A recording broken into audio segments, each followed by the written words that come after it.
আল্লাহ রাসূল সাল্লাল্লাহু আলাইহি ওয়াসাল্লামের একটি হাদিস বুখারী মুসলিম শরীফের মধ্যে এসেছে। হযরত আবু হুরায়রা রাদিয়াল্লাহু তাআলা আনহু বর্ণনা করেন, আল্লাহ রাসূল সাল্লাল্লাহু আলাইহি ওয়াসাল্লাম বলেন, আল্লাহ তাআলা রব্বুল আলামিন কিছু ফেরেশতাদেরকে দুনিয়ার মধ্যে নিযুক্ত করে দিয়েছেন, যেই ফেরেশতারা সর্বদাই জিকিরের মজলিস খুঁজতে থাকে। কিসের মজলিস?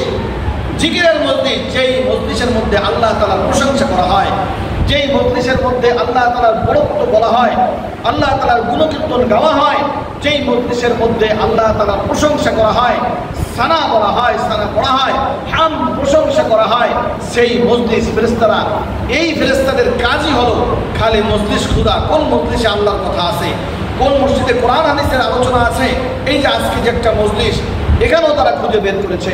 সুবহানাল্লাহ। এই ফেরেশতাদের কাজই হলো আল্লাহর প্রশংসার মজলিস খোঁজা, জিকিরের মজলিস খোঁজা।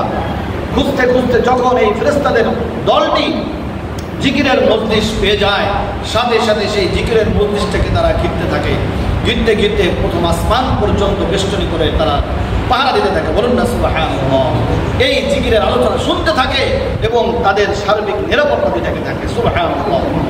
এরপরে যখন এই ফেরেশতারা আল্লাহর কাছে ফিরে যান, আল্লাহ তাআলা রব্বুল আলামিন তখন এই জিকিরের মজলিস সম্পর্কে আল্লাহ তো সবই জানেন, কিন্তু তারপরেও ফেরেশতাদেরকে জিজ্ঞাসা করেন, হে আমার ফেরেশতারা, কোথায় গিয়েছিলে, কেন গিয়েছিলে, কোথায় ছিলে তোমরা? তখন তারা বলে, আল্লাহ, আপনার জিকিরের মজলিসে ছিলাম, যেই মজলিসের মধ্যে আপনার কিছু বান্দারা আপনার জিকির করছে, তাসবিহ পড়ছে, আপনার তাকবীর বলতেছে, আপনার হামদ বলতেছে, আপনার সানা ইত্যাদি পাঠ করতেছে। বলুন না সুবহানাল্লাহ। এই কথা শোনার পরে মহান আল্লাহ তাআলা রব্বুল আলামিন ফেরেশতাদেরকে বলেন, হে আমার ফেরেশতারা, তারা কি আমাকে দেখেছে? আমার বান্দারা কি আমাকে দেখেছে? বললেন যে না। ফেরেশতারা বলল, না, আপনাকে দেখে নাই।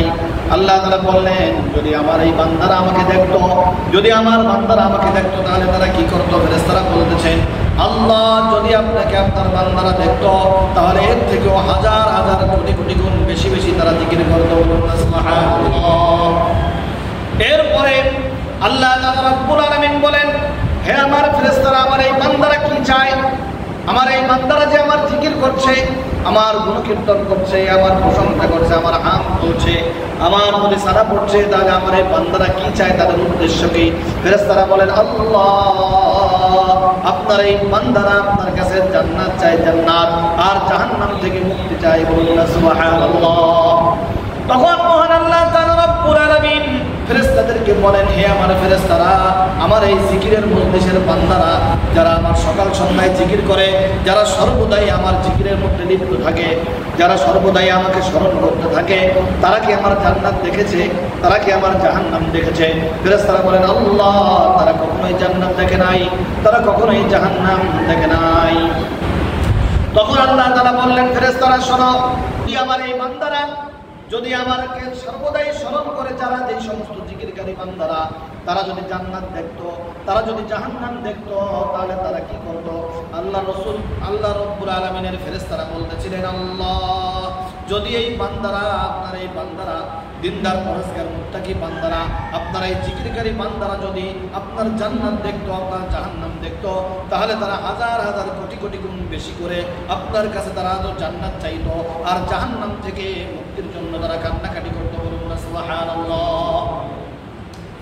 এই কথা শোনার পরে মহান আল্লাহ তাআলা রব্বুল আলামিন এমন সন্তুষ্ট হয়ে যাবেন এই জিকিরকারী বান্দাদের উপর, এমন সন্তুষ্ট হয়ে যাবেন যে আল্লাহ তাআলা রব্বুল আলামিন বান্দাদের পিছনে সমস্ত গুনাহ খাতাকে খুলে দিবেন এবং আল্লাহ তাআলা বলবেন, আমার ফেরেশতারা, তোমরা সাক্ষী থাকো, আমার যেই সমস্ত বান্দারা আমাকে দেখে নাই, আমার যেই সমস্ত বান্দারা আমার জান্নাত দেখে নাই, আমার যেই সমস্ত বান্দারা আমার জাহান্নামের শাস্তি দেখে নাই, তারপরেও তারা জান্নাতের আশা করতেছে, তারপরেও তারা জান্নাত থেকে মুক্তির জন্য আমার কাছে কান্নাকাটি করতেছে, আর আমার ভালোবাসা পাওয়ার জন্য, আমার রহমত পাওয়ার জন্য তারা যেইভাবে আমাকে 24 ঘন্টা স্মরণ রাখতেছে, ঘুমাইতে সময় স্মরণ রাখতেছে, হাঁটা চলার মধ্যে জিকির করতেছে, তারা আমার সকাল সন্ধ্যায় জিকির করতেছে, নামাজ আদায় করতেছে, নামাজের পরে কান্নাকাটি করতেছে, আমার এই সমস্ত বান্দাদেরকে আমি চিরতরে ক্ষমা করে দিলাম। তোমরা সাক্ষী থাকো। সুবহানাল্লাহ। আল্লাহ তাআলা রব্বুল আলামিন যখন এই ঘোষণা দিবেন, তখন একজন ফেরেশতা দাঁড়িয়ে যাবেন, হে আমাদের প্রতিপালক, এই জিকিরের মজলিসে এমন এক ব্যক্তি এসেছে, সেই জিকিরের মজলিসে আসে নাই, তার নিজ প্রয়োজনে সেই মজলিসে এসেছে, তার জন্য কি ফাইসালা? আল্লাহ তাআলা বলবেন, হে আমার ফেরেশতা শোনো, এই জিকিরের মজলিস এমন দামি, যেই মজলিসে আমার জিকির করা হয়, যেই মজলিসে আমার গুণকীর্তন গাওয়া হয়, যেই মজলিসে আমার হামদ প্রশংসা করা হয়, যেই মজলিসে আমার সানা পড়া হয়, সেই মজলিস এত দামি, এই মজলিসে যে প্রয়োজনে আসুক না কেন সে ফজিলত থেকে মাহরুম হবে না। বলুন না সুবহানাল্লাহ। অর্থাৎ তার জন্য ক্ষমা। বলুন না সুবহানাল্লাহ।